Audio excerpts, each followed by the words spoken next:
Luisa, ¿alguna señal de vida? ¿Estamos bien? Entendido. Ya, bacán. Ya, súper. Estamos. Ya, vamos a comenzar. Sí.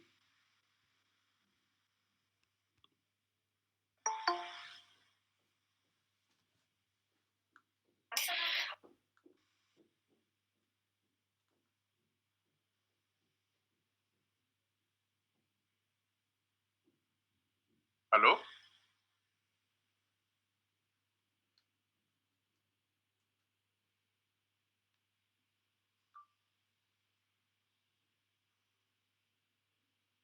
¿Aló? ¿Maisa? Chao. ¿Me escuchas? Esperen, no escucho. ¿Aló?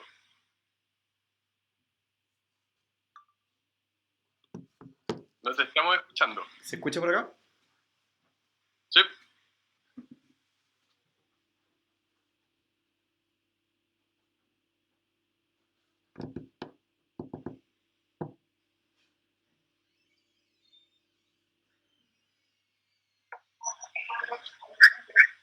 ¿Maisa, nos escuchas?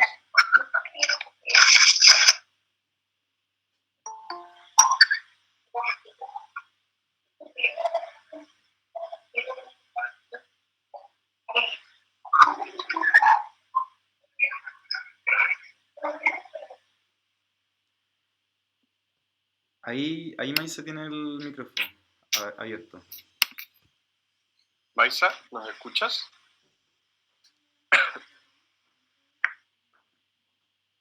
Sí, los veo, pero no los escucho.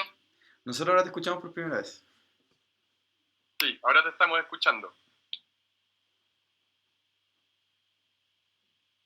Sonido.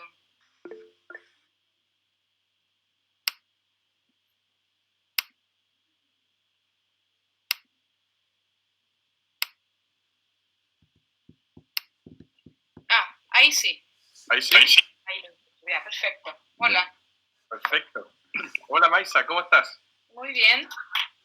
Un gusto de conocerte y muchas gracias por aceptar esta invitación un poco atípica. Supimos por ahí que tenías una agenda bien apretada, así que te agradecemos profundamente este esfuerzo. Bueno, mi nombre es Tomás Gárate de Fundación Legado Chile y estoy apoyando a América Solidaria, el proyecto Con Causa, en la formación de jóvenes líderes en América Latina y el Caribe. Estamos reunidos en conjunto con a personas de la fundación y también a jóvenes líderes de distintos lugares del país y del continente.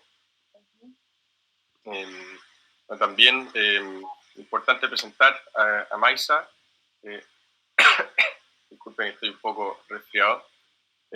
Maisa Rojas, directora del Centro de Ciencia del Clima y la Resiliencia, CR2, profesora asociada del Departamento de Geofísica de la Universidad de Chile, investigadora del Núcleo Milenio de Paleoclima, doctora en Ciencias Atmosféricas de la Universidad de Oxford, Inglaterra, y experta en variabilidad climática y como en generación de proyecciones de cambio climático para Chile. No sé si faltó algún ámbito. Sí, pues faltó lo más importante, que soy la coordinadora del Comité Científico para la COP25. Estamos viendo todos los temas de contenido científico para la COP. Exactamente, el punto más importante. Sí. Bueno, también Vicente de América Solidaria va a dar un poquito el contexto de lo que estamos haciendo. Gracias, Vicente. Gracias a todos y a todas. Bueno, me presento, soy Vicente Schulz, encargado de comunicaciones de América Solidaria Internacional. En América Solidaria Internacional, hace ya 4 años se creó el programa Con Causa, y que me gustaría explicar un poquito antes de que cada participante de acá se presente. El Con Causa es una iniciativa impulsada por América Solidaria Internacional, CEPAL y UNICEF, que año a año convoca a adolescentes de entre 14 y 17 años para que ellos postulen proyectos sobre transformaciones que crean que puedan aportar a problemas que están teniendo sus comunidades. Año a año se postulan muchos proyectos, este año más de 1000. Finalmente se eligen 17 y esos 17 proyectos se encuentran en noviembre de cada año durante una semana en unas jornadas de formación en que se conocen todos en Santiago de Chile, van un poquito compartiendo sus iniciativas, de qué se trata, y finalmente ellos tienen la posibilidad de exponer en la CEPAL sus proyectos. Y ese punto culmine es muy interesante porque finalmente ellos exponen problemas que ellos están teniendo en sus comunidades y que están demostrando o postulando iniciativas para resolverlo frente a grandes tomadores de decisiones del continente. Entonces, tiene un valor muy potente. Y para este año quisimos darle un impulso un poquito más fuerte y las mismas generaciones con causa eligieron a 3 embajadores para liderar un poquito desde la voz de los jóvenes el Concausa de este año y las posibilidades de participación que tengan en distintos espacios como la COI, la COP, además del Concausa en sí. Te paso con Catalina Silva, que ella es una de las embajadoras climáticas que eligieron los mismos jóvenes del Concausa, en conjunto con Guille y María Paz. Pero te dejo a ti, Cata, para que te presentes y puedas dar un poquito más de contexto sobre eso. Bueno, hola, yo soy Catalina Silva, embajadora con causa y líder climática este año para lo que va a ser esta nueva iniciativa que estamos recién lanzando. Y bueno, yo participé del Concausa el año pasado con un proyecto que se llama Conciencia, rompemos el círculo de la pobreza. Yo soy chilena, de Patagonia, y bueno, este año estoy en Santiago, todavía no estoy estudiando, pero me estoy dedicando full al Concausa y a todo lo que tenga que ver con el ODS 13. Así que súper feliz de que esté acá, ojalá que, bueno, trajimos también a otros rebeldes, nos gusta llamarnos rebeldes con causa, para también obviamente formar un poco más a la red, porque si bien somos 3 embajadores, queremos que toda esta red, todo este movimiento sea parte y pueda cooperar con sus acciones, porque como lo dijo Vicente, somos una red que está formada de jóvenes que están generando proyectos y están accionando en diferentes partes del continente. Y eso, dejo a Luisa que se presente quizás. Hola, un gusto a todos. Soy Luisa Porras, soy de Colombia. Fui partícipe del encuentro en el año 2016, que fue la primera versión que se hizo del Concausa. Pues postulé con el proyecto de Escuelas y Expresiones Urbanas.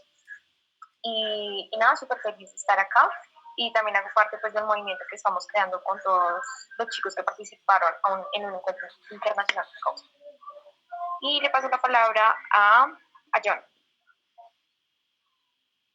Hola, buenos días a todos. Mi nombre es Johnny Ramírez, yo soy de Ecuador. Participé en el Concausa del año pasado junto con Cata, con un proyecto que postulamos junto a un equipo llamado Mi Voz, Tu Voz, un programa comunitario radial.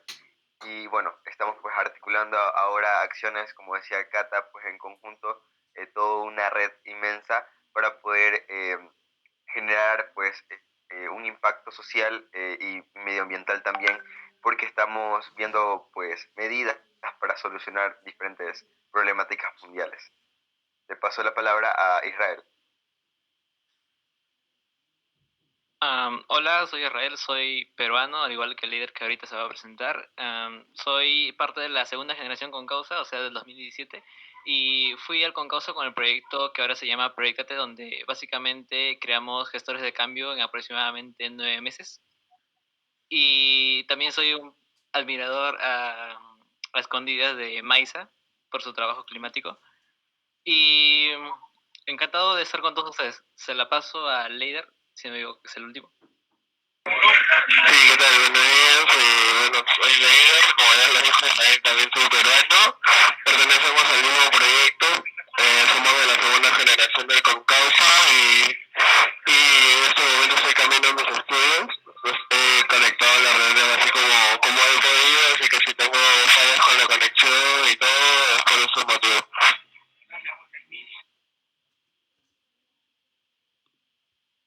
Perfecto.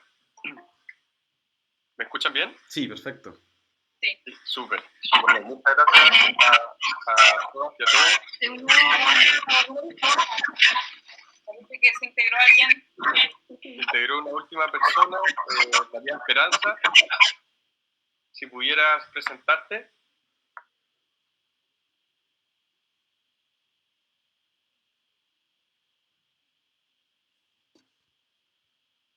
No, parece María Esperanza no nos escucha aún, pero Ahí. sí, ahí sí. Hola con todos y todas, les estaba escuchando, creo que estaba en otra plataforma. Mi nombre es María Esperanza, tengo 18 años, soy de Ecuador, soy embajadora climática y embajadora con causa de la primera generación. Un gusto con todos los que no nos conocemos y bueno, esperamos que este espacio sea un espacio productivo para la formación y para comenzar con nuestros nuevos objetivos que tenemos en mente. Perfecto. Muchas gracias, María Esperanza. Y a todas y a todos por estar aquí. Vamos a comenzar.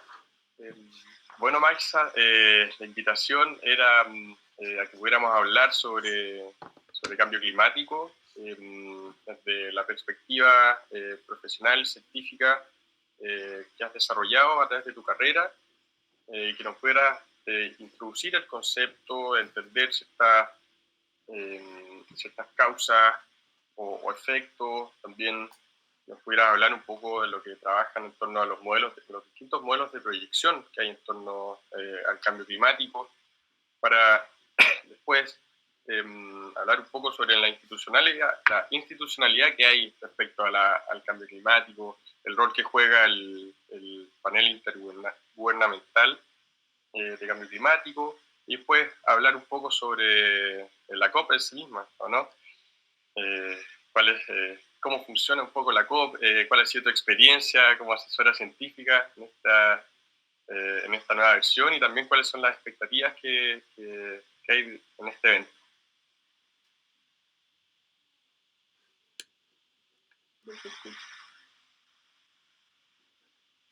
Perdón, lo había puesto en mute. ¿Quieres que les haga una clase? Un poco difícil de hacerlo así nomás. A ver, porque tampoco sé qué tanto saben de cambio climático, entonces yo creo que es un poco difícil hablar de conceptos físicos. Y tampoco sé cuánto saben, ¿verdad? A ver, yo diría que pero lo que sí me hace mucho sentido hablarle es del rol de los jóvenes. Llegué ayer de Nueva York, estuve en la cumbre climática que convocó el secretario general de las Naciones Unidas. No sé si todos supieron de esa cumbre. Sí. ¿Sabían que existía? ¿No? Sí, sí, de hecho tenemos a un joven con causa que también participó, Eric, de México. Ya, ok, sí. Fue bien, a ver, fue obviamente bien especial en el sentido de que nunca hubo un día de jóvenes, hubo también dentro de la cumbre, el día sábado hubo una cumbre de jóvenes y todo el mundo decía de que esta era la primera vez que en las Naciones Unidas hubo una cumbre de tal estilo. Yo era la primera vez que estaba, así que tampoco puedo comparar, pero había claramente un ambiente muy, bueno, digamos, no muy formal comparado con lo que fueron después el día lunes y martes, que ya estaban los presidentes, etcétera.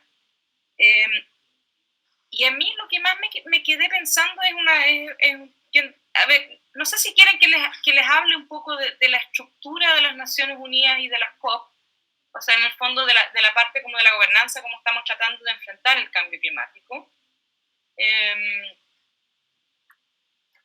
A ver, ¿verdad? Tengo una charla que tengo que dar en un rato más. Si quieren, se las puedo tratar de compartir. ¿Se puede por este medio compartir pantalla? Sí. ¿Quieren que haga eso o no? Uh-huh. ¿O cuánto tiempo tenemos? Sí, habíamos pensado más aproximadamente una hora, pero en base a tu disposición también. Me imagino que está corriendo, así que... Sí. Ya, bueno, tengo cada una charla que está preparada para 20 minutos. Lo que podemos hacer es... ¿Se puede compartir pantalla con este sistema o no? Sí. Present now, sí. Sí. Ahí está. Ya, entonces voy a compartirles la pantalla, pero voy a dejar abierto esto igual para que ustedes me puedan ir como interrumpiendo. ¿Tratamos de hacer eso? Sí. Perfecto. ¿Sí? ¿La ven la pantalla? ¿No? No. Todavía no. Porque tenía que decir como compartir y no me permite compartir. Dice como cancelar. A ver, no, present now a window. Voy a ver eso. Ya. Aquí está. Compartir. ¿Ahí sí? Sí. ¿Sí? Ya. Ok, lo voy a dejar así y así los veo ustedes y ustedes me pueden interrumpir si es que quieren ver algo. Perfecto. Yo creo que la primera cosa es como interesante de entender es que efectivamente todo este proceso de cambio climático es iniciado por la ciencia, ¿ya? En el año 1988 se crea por la Organización Mundial de Meteorología y el Programa de Naciones Unidas de Medio Ambiente, el IPCC, que es el Panel Intergubernamental sobre Cambio Climático, o panel de expertos le llaman en castellano. Entonces se crea, el año pasado se cumplieron 30 años, y tiene como objetivo hacer evaluaciones de información científica con respecto al cambio climático. No es un panel que haga ni ciencia, ni monitoree el clima, ni nada, sino que lo que hace es tomar la evidencia existente y la resume. Entonces, el año 90 escribe su primer informe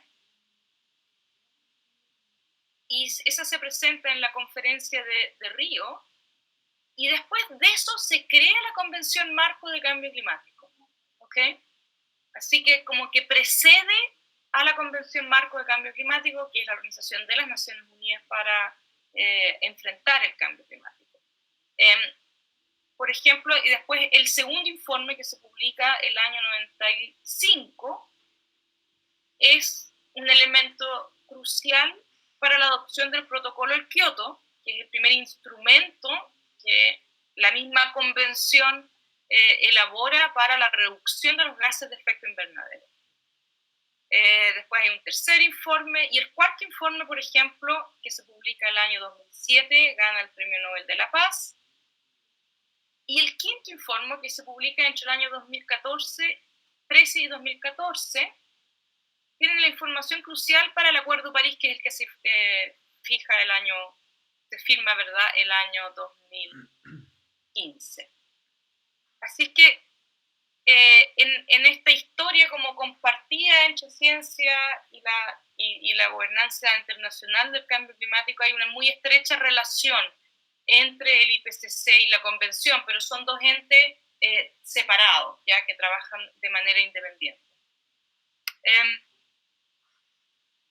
Por si acaso no se sabe, en el artículo 2, el objetivo último de la Convención, aparece ahí. Es un texto un tanto largo, críptico, es que cada palabra tiene un montón de significado, y que les ha costado muchos rodeos de cabeza de poder firmar entre casi 200 países.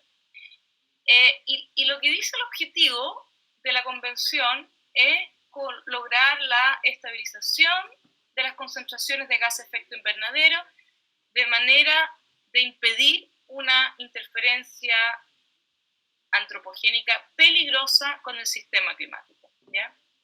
Y esto entonces, la verdad las cosas es que es bastante vago, ¿verdad? Porque lo que significará peligroso es algo que no queda muy claro. No hay ninguna manera de cuantificarlo. Y la otra cosa bien importante es lo que viene después, obviamente, y es que esto debería ocurrir en un plazo, de tal manera de que tanto nosotros los humanos como los ecosistemas nos logremos adaptar naturalmente al cambio climático, pero también asegurando la producción de alimentos y el desarrollo económico prosiga de manera sostenible. O sea, imagínense aquí, todos los países tienen sus propios intereses, sus propios objetivos de desarrollo, etcétera, y todo esto tiene que quedar entonces reflejado en un objetivo tan amplio.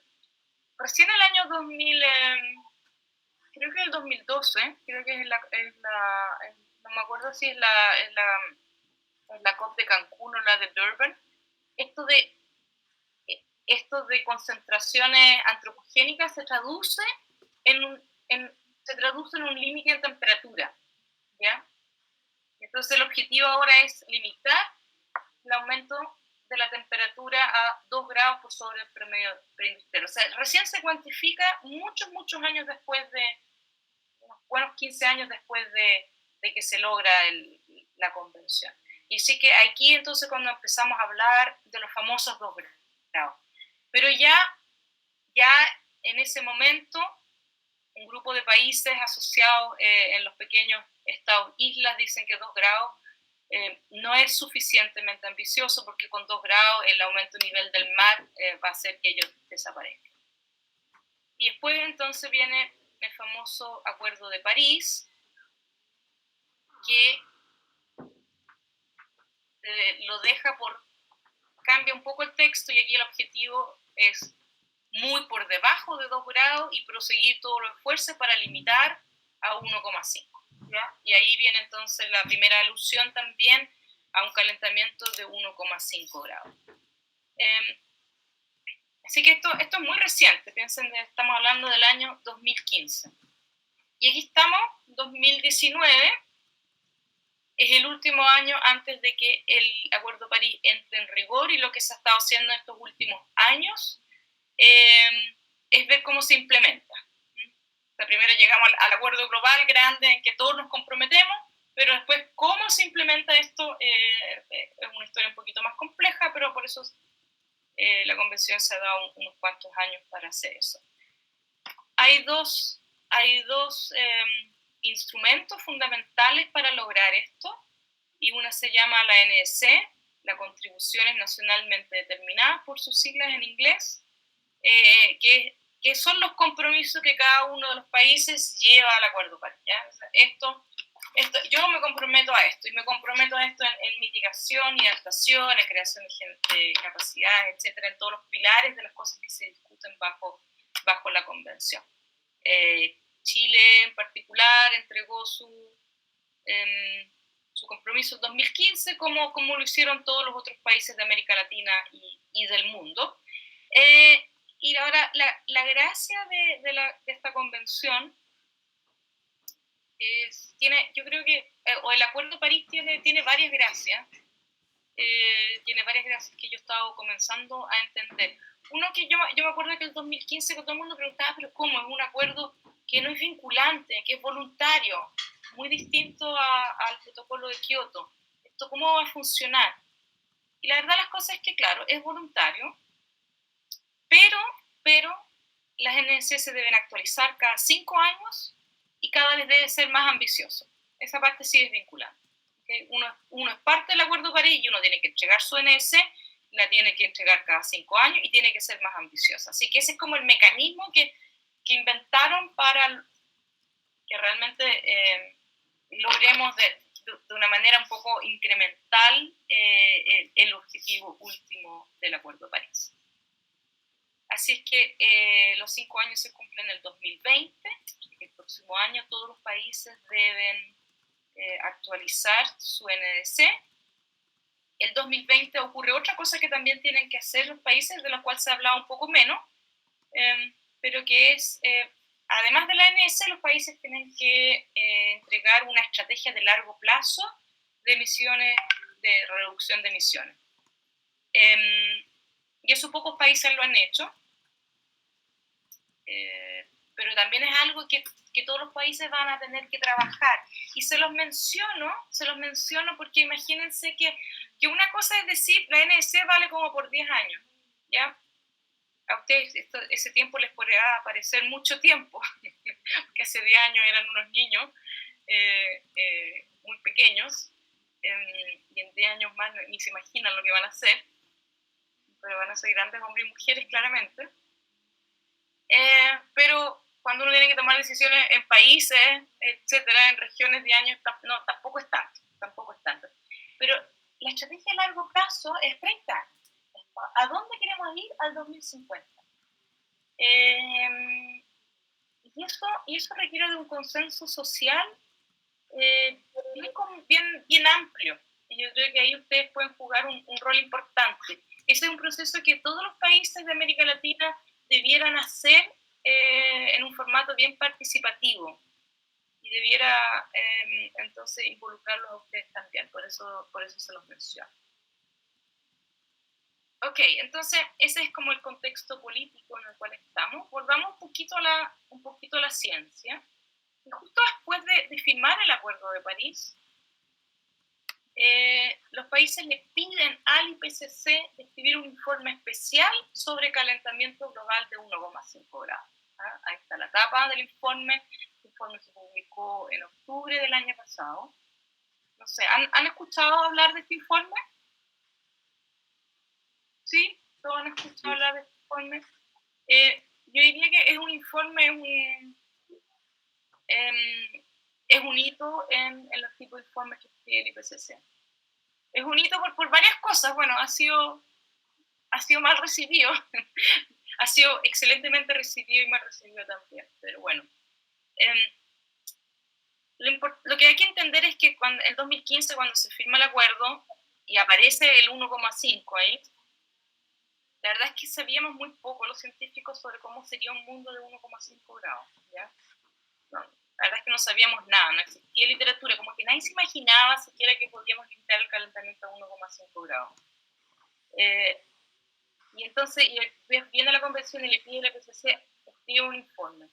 Cuando yo escuché de que había que escribir ese informe, dije, no, es imposible, no hay literatura, además es físicamente imposible limitar el calentamiento a 1,5 grados. Y además me están pidiendo de hacer esto, porque si ustedes ven el título largo, es bien largo el título, que esto además hay que hacerlo pensando en el desarrollo sostenible y los esfuerzos por erradicar la pobreza. ¿Sí? Imposible.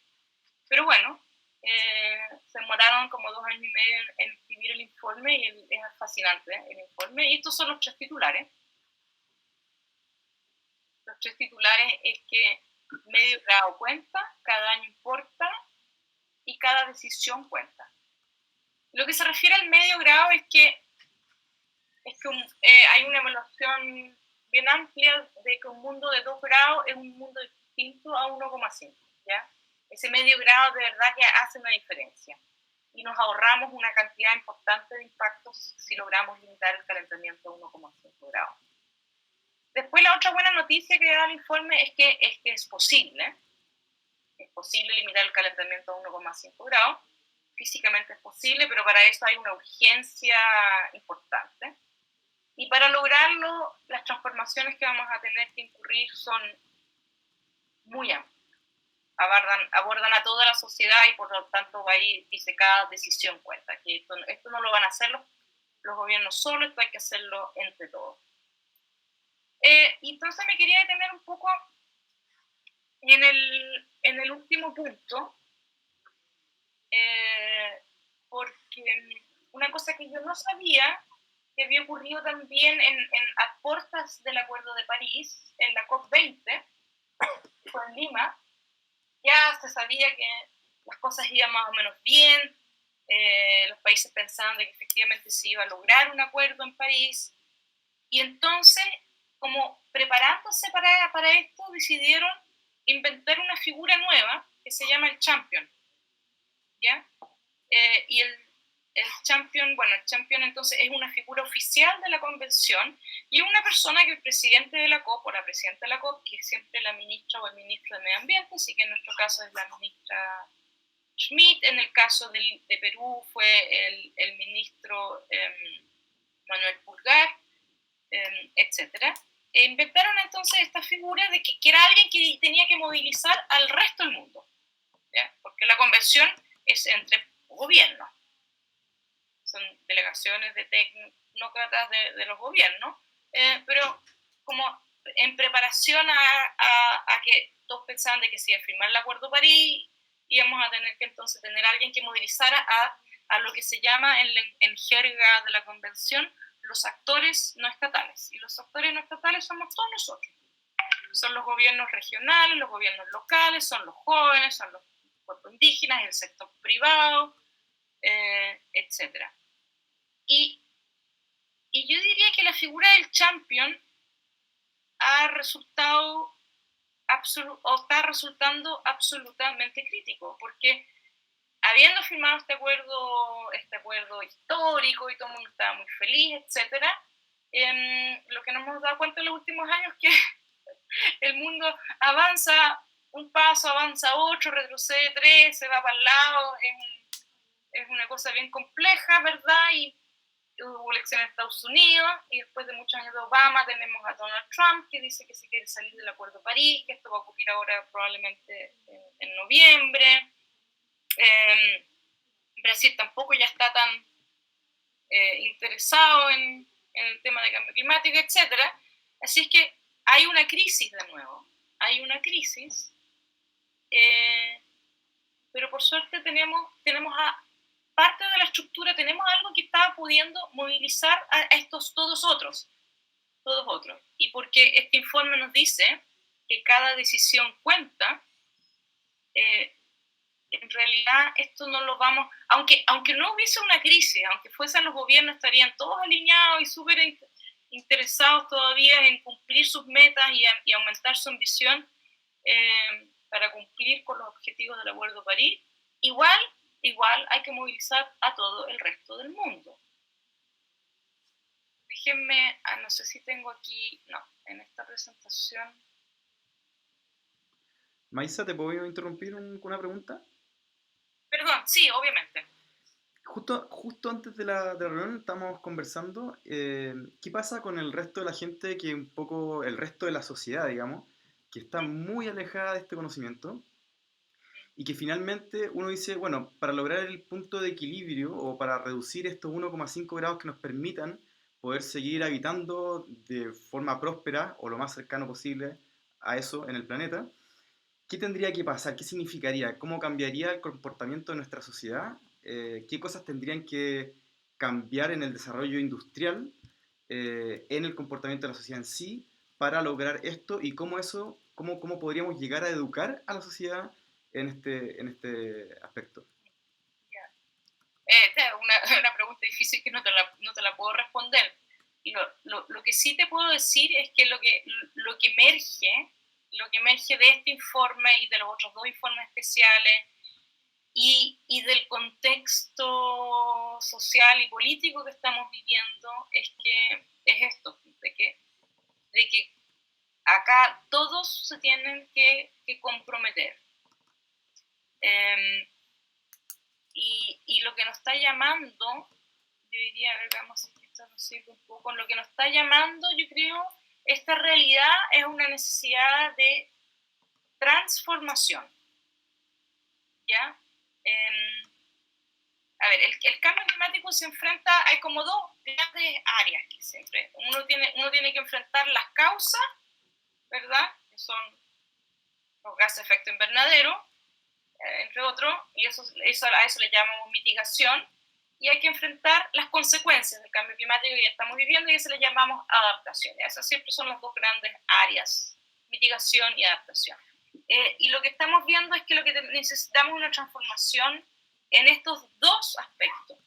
Y yo diría que el relato de estos tres informes, acá solamente tengo dos, el relato es que esto requiere de transiciones rápidas, de largo alcance en energía, tierra, urbanismo, bla, bla, y que no tienen precedente en términos de escala. ¿Okay? Eso por un lado nos dice el informe 1,5, aquí necesitamos transformación a una escala sin precedente en la historia de la humanidad. El informe que se publicó en agosto sobre tierra también dice que la presión que los humanos estamos ejerciendo sobre la tierra hoy y en el futuro, como lo prevemos, requerirá una transformación radical de la gobernanza en lugar de pequeños ajustes, ¿ya? Así que es transformación, y esa transformación es claro, es del sistema energético, y eso está ocurriendo, por suerte, en muchos países. En Chile en particular eso está ocurriendo y todo el mundo está contento y lo ve como una oportunidad, porque resulta que, bueno, que tenemos grandes fuentes de energía renovables no convencionales, y por lo tanto esa transformación, esa transición del sistema energético está ocurriendo y todo el mundo lo ve como una buena oportunidad. Las otras transformaciones sociales justamente es ahí que se pone un poco más compleja, porque no sé si tengo, si no la tengo debiera...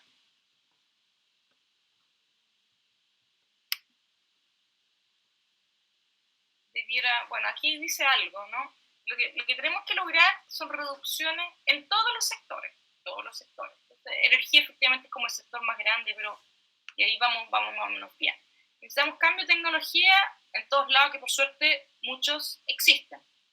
Pero esos cambios de tecnología también los van a tener que inventar nuestros jóvenes.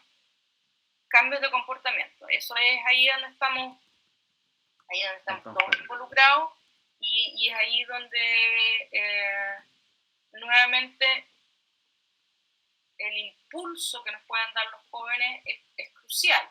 Y lo que hemos visto desde el año pasado, que cuando este famoso informe de 1,5 se publica, es para mi gusto un informe realmente como ninguno otro, y llega a la COP24 en Polonia, y hay un par de países que prefieren hacerse los tontos y no escucharlo. Necesitamos que estas cosas sean empujadas por esos que llamamos, y lo pongo así entre comillas, esos actores no estatales, o sea, todo el resto, todos nosotros. Estos otros que por suerte alguien pensó que podían ser útiles, pero que igual te fijas que son como de por afuera. Son los otros, no son realmente una convención.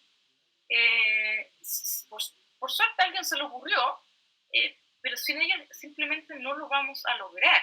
Y el hecho de que el secretario general llame a una cumbre para la ambición, haga una cumbre para los jóvenes, son todas señales de que la estructura de gobernanza para enfrentar el cambio climático está en una crisis profunda.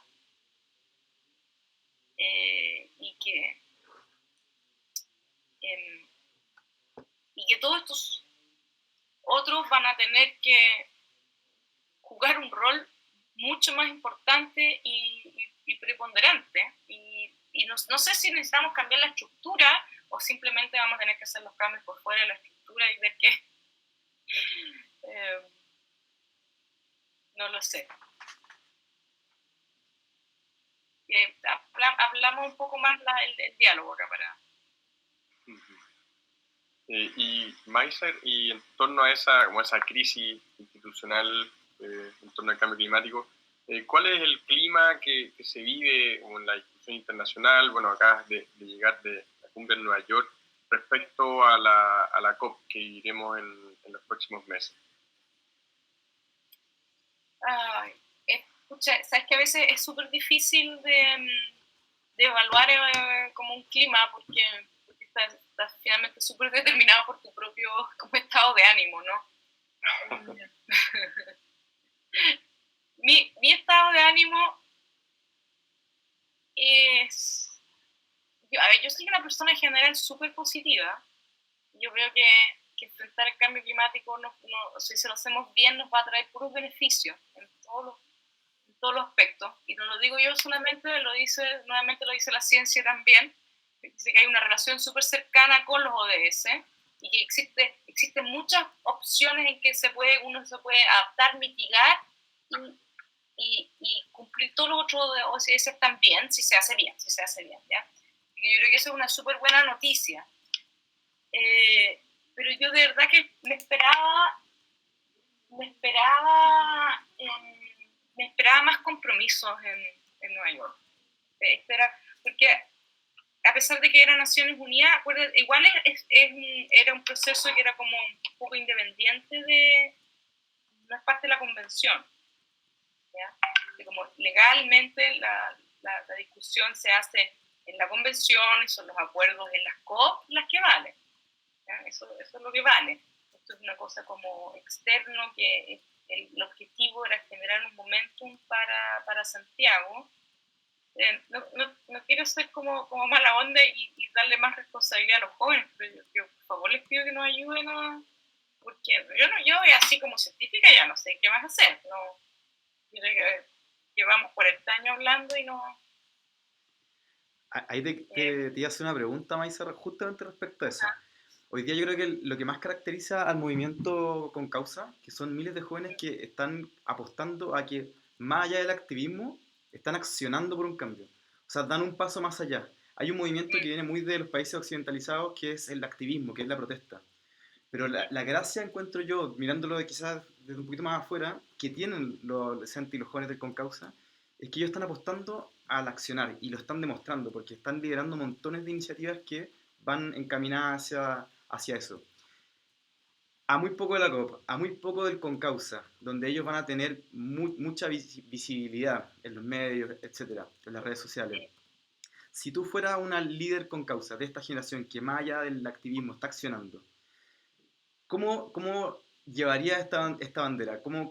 ¿Qué cosas te gustaría sembrar al resto de los jóvenes si fueras tú la líder con causa?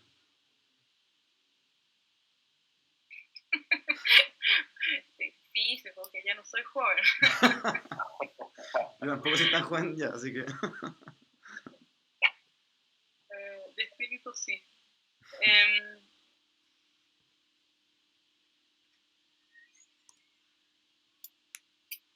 ¿O qué temas te gustaría poner sobre el debate? Sí, yo creo que no. A ver, yo creo que tienes toda la razón de que es súper importante de que pasemos como del activismo a la acción. Yo creo que eso es crucial y eso es una excelente noticia. Hay que contagiar a muchos. Hay que contagiar a muchos y hay que contagiar es que siempre está como a veces como una disyuntiva un poco, quién toma las decisiones, son decisiones personales, y las decisiones como personales se sienten como que le quitamos la responsabilidad a los estados, ¿verdad? Y son los estados los que tienen que finalmente asumir esto, pero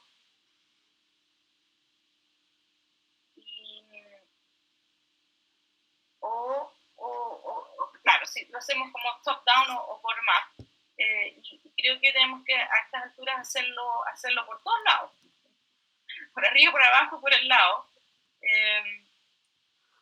y lo que tienen que lograr los jóvenes es, a ver, yo no sé si esto es compartido entre ustedes, ya que hay gente de varios lugares de América Latina, que esta es una pregunta que yo tengo. En Chile estamos bien acostumbrados a que los jóvenes salgan a la calle a marchar. Las marchas son bien multitudinarias. Pero me da la impresión de que los jóvenes que salen a marchar por la educación son otros de los que salen a marchar por el cambio climático. Y eso me preocupa un poco. Me preocupa de que las causas del cambio climático no esté siendo como abrazada por jóvenes que sí ven la amenaza del sistema educacional que tienen para su futuro, pero como que no ven que el cambio climático es la gran amenaza. Eso me preocupa. Me preocupa que sea un tema como un poco más de élite. Y yo no estuve en la primera gran marcha del Fridays for Future, que fue en marzo, yo no estaba en Chile. Pregunté, pero cuando yo escuché de que había, o sea que, no sé,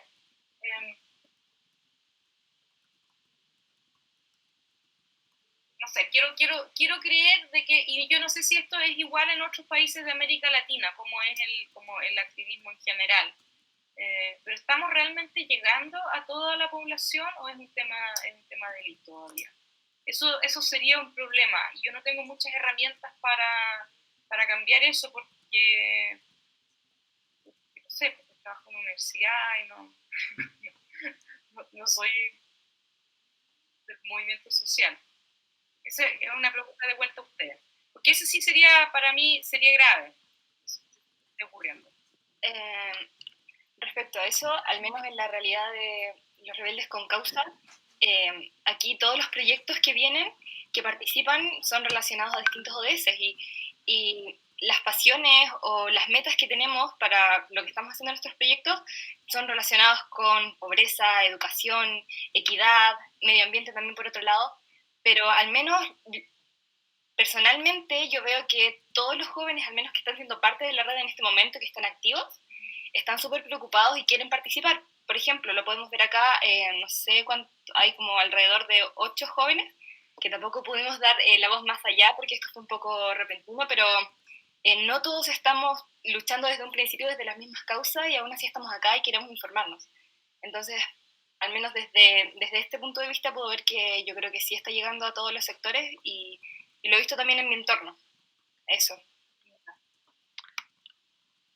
Maisa, yo también tengo una especie de pregunta. O sea, apoyando un poco lo que decía Cata, sí, muchos comenzamos con diferentes ODS, pero luego a algunos nos viene como la montaña de quizás todos los demás ODS no lleguen a ser como que el impacto que esperamos si es que no nos concentramos en el verdadero enemigo.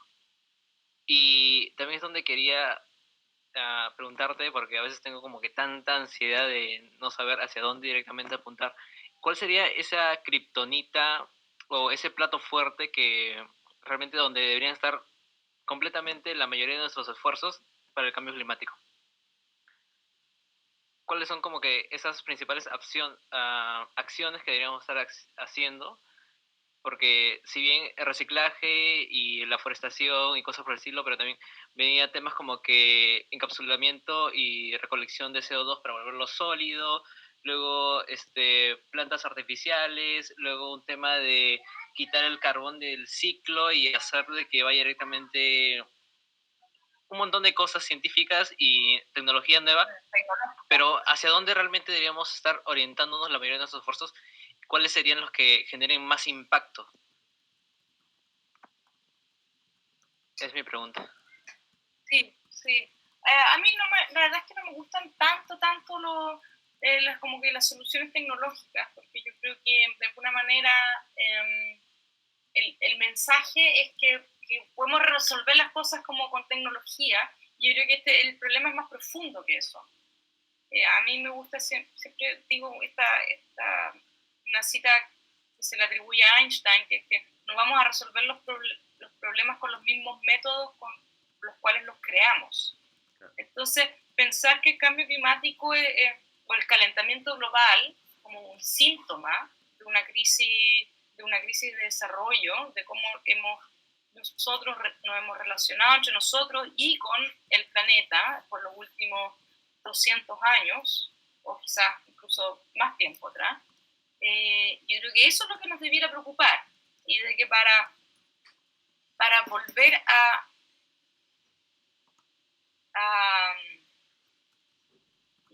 para resolver de manera como profunda realmente el problema, la única manera es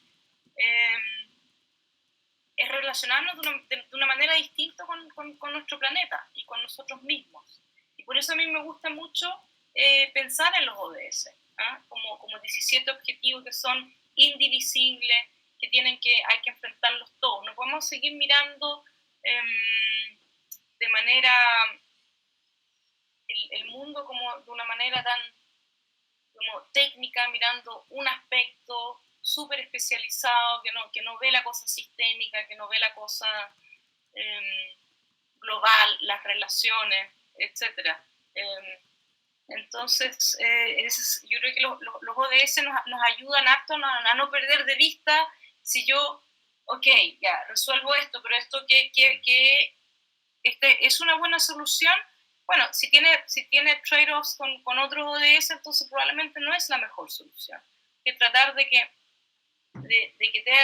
tenga las opciones que yo tome de mitigación y de adaptación sean lo más sinérgicas posible con los otros ODS. Y para eso yo creo que este enfoque de transformación yo creo que va a ser crítico. Es un enfoque, es una manera de imaginar. Necesitamos nuevas maneras de imaginarnos el futuro, que no pueden estar anclados en las maneras tradicionales con los cuales creamos los problemas en el siglo XX en particular. Y yo creo que ahí ustedes juegan un rol muy importante en eso. Yo personalmente, a mí personalmente lo que más me tiene, bueno, Pero lo que más me tiene en este momento así como preocupada, o lo que a mí más me obsesiona en este momento es el tema de la comida y en general el tema del consumo. Me tiene obsesionada, así como que no sé, ahora estuve, o sea, bueno, por este año no me voy a preocupar de mis misiones por andar en avión, porque simplemente no puedo hacerlo, pero el consumo, estoy en Nueva York y es una ciudad fascinante, alucinante, y el lugar fue muy especial, etcétera. Pero el nivel de consumo en una urbe tan concentrada es una cosa que como que me agota. Y con el tema de la comida, lo que nos dice ese informe que se publicó en agosto es que el 70% de la superficie terrestre ha sido intervenida por el ser humano. ¿Ya? Es un porcentaje muy alto. Y la presión sobre las tierras es muy grande. Y lo que estamos interviniendo, estamos desertificando, estamos degradando, etcétera, etcétera. Y eso, lamentablemente, la población mundial ha aumentado y tenemos que comer. Y comemos con lo que plantamos en la tierra. Pero al mismo tiempo, un tercio de la comida se come o se bota. Entonces ahí hay un espacio gigantesco. Ni siquiera tenemos que pensar en ser menos humanos o en producir más comida. Comámonos lo que producimos. Yo creo que la presión sobre nuestras tierras y cómo las vivimos, me parece que hay un espacio gigantesco muy simple. Ni siquiera requiere que todos volvamos a ser vegetarianos o veganos, ni siquiera necesitamos eso. Necesitamos reducir, pero sobre todo nos botemos las cosas que ya hacemos. Ese porcentaje de tierra que ya estamos utilizando es más que suficiente para las necesidades nuestras por un buen tiempo más, además. Yo diría que por ahí ese me parece como el esfuerzo que debiéramos tener como más inventemos, porque claro, a ver, que entre la comida que se bota y se pierde, se bota y se pierde desde el agricultor hasta mi plato. Yo me puedo hacer cargo de mi plato y de mi refrigerador, ¿verdad? El resto de la parte es más difícil. Ahí necesitamos tecnología, innovación, de cómo logramos que los supermercados no boten, que el agricultor no pierda, que no se pierda en el viaje, etcétera, etcétera. Ahí pongámonos creativos. Eso. Maisa, ¿tú qué tan cerca? Como 2 minutos más. ¿Ah? Sí. Que me tengo que ir ahora, sí, ¿ah? Ok. No, te quería preguntar como tu visión, ¿qué tan cerca tú crees que están esos temas que tú estabas tratando ahora, que se vaya a tratar en la COP25? Como desde esa perspectiva. Quizás no tanto de la formalidad, de las posibles futuras políticas a implementar, sino más bien de las prácticas mucho más sencillas y entendibles por todo el resto de las personas. Sí, porque el tema de la comida es como bien. Sí, pues. Entonces, bien como que simple. tanto conversan esas dos partes. Muy simple, ¿verdad? O sea, tiene toda una complejidad. Porque hay que ver, en realidad es un sistema complejo de seguridad alimentaria y etcétera, pero hay una parte que es bien simple de entender y que yo creo que todos podemos más o menos fácilmente implementar cambios también de comportamiento, etcétera. Se va a tocar. Hay todo áreas formales e informales. Oye, ¿ustedes han hablado con el champion chileno, con Gonzalo Muñoz? Invítenlo. Tengan una reunión con él. Porque uno es un tipo súper como de mucha energía. Porque su energía es muy positiva, tiene muchísimas ideas, muy creativo, y él ve todos estos temas. Él también se está metiendo en todos estos temas, economía circular, todos estos cambios transformacionales que tienen que ocurrir y donde todos como jugar un rol desde como simples ciudadanos, como futuros profesionales, con ideas. Invítenlo a él. Maisa, y en ese sentido es interesante que el champion por primera vez provenga de este tercer sector, ¿o no? Eso también es una señal. Es una súper señal. Estuve en Nueva York, había hubo un evento con el champion de la COP24 y ya no sé si seré muy sesgada, pero el otro caballero, no sé, no voy a nadie, ¿cachai? Por lo menos como comunicador, Gonzalo es muy bueno, ¿okay? Y me consta que está trabajando como loco. Tiene una muy buena disposición. Así que le recomiendo. Son buenas respuestas a esta crisis institucional también. O sea, las crisis también son una oportunidad para lograr nuevas formas de hacer. Sí, absolutamente. Sí. No, en ese sentido fue, o sea, a los que pensaron en el Acuerdo de París lo hicieron bien. Yo encuentro que como que, no sé si fue como todo completamente con esa estrategia, ¿no? Pensado, pero la cosa que exista esa figura ahora nos permite enfrentar esta nueva crisis que quizás nadie se la imaginaba hace 5 años atrás, porque más bien estábamos enfocados en lograr el Acuerdo de París, que es súper positivo. Perfecto. Bueno, Mike, entiendo que tienes que partir. Sí. Sí.